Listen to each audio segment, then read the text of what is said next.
Миллион зарабатывать – это намного лучше. Вот почему. Есть люди, которые не могут выйти за рамки своего заработка. Они зарабатывают там 400, 500, 600 тысяч, но не могут выйти за рамки своего заработка. Они не могут сделать первый свой миллион. Почему? А вообще, что такое первый миллион? Первый миллион – это не тот, который вы за раз получили 1 миллион, где-то там какую-нибудь шабашку или еще что-нибудь. Нет, это не то.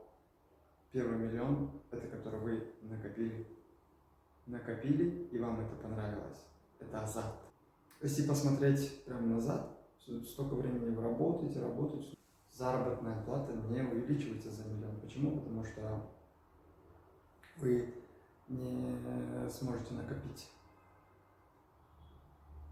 Сколько бы времени на это не ушло, накопите первый миллион. Как только вы это сделаете, вы вот здесь вот осознанно поймете, что миллион зарабатывать лучше,